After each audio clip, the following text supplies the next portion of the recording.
We're going to take a break here for the news. We'll be back. I'm Jay Weidner. We're listening to Smoke and Mirrors Radio Hour every week night. Join us.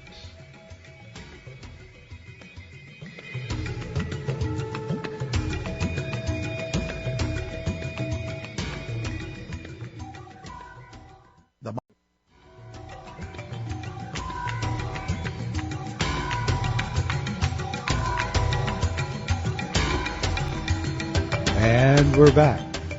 Smoke and Mirrors Radio Hour. I'm Jay Weidner. We're talking to Robert Lawlor. We're talking about the paradox.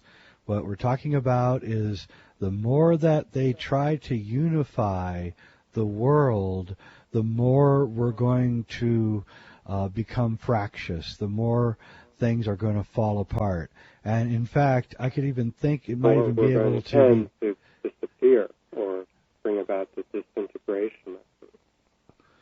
I see. So the more that we unify, the more that we almost ensure our own disintegration. In fact, maybe it's a symptom of the disintegration to think that this sudden yearning for unity is going to solve our problems. Exactly. That's how I, as I'll eventually discuss, is how I found it is this force in time that leads to us towards what the Hindus say we are in the twilight of the final yuga or duration of time. Now, getting back to the absolute unity and its methods of reproducing itself, it chose two basic methods. One is reflection, and the other is representation. Now, a reflection is a image, but it of the actuality or the real presence, but it is an inversion of it. Reflection contains always an inversion. And the second one was representation. It presents itself in it's a presence that is presenting itself in a form or media that is other than itself. So the entirety of the natural and galactical and universal material construct is a reflection, is only a reflection and a representation. And that reflection is an inversion of the actual presence or all-containing absolute unity. So that means that every reality, or every identity or distinguishment or individual, contains an integration of the opposite of everything that it appears to be. So a thing becomes a unit only in the integration of duality, of opposites. In other words, this and abyss, everything and nothing, existence, non-existence, manifest, non-manifest, being and becoming, eternity and time, creator and cosmos. They are all an integrated whole, one and the many. So this was the basic belief system of what you called Gnosticism, and that belief system had been named, I think it was in the 17th century, by philosophers that were in touch with Gnosticism as cosmotheism, not monotheism.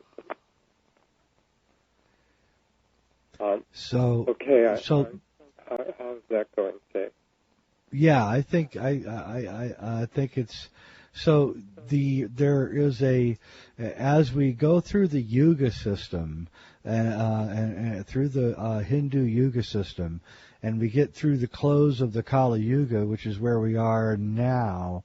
We're in a state of high disintegration, and in that state of high disintegration, we're trying to find some kind of unity that we think will hold it together, but in fact, we're trying to create that an opposition to it,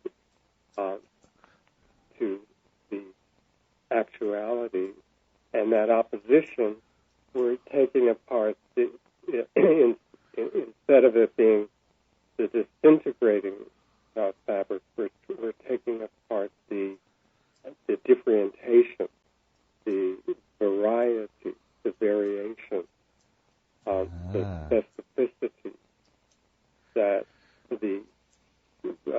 and trying to meld those all into one God, one nation, one government, and one world order.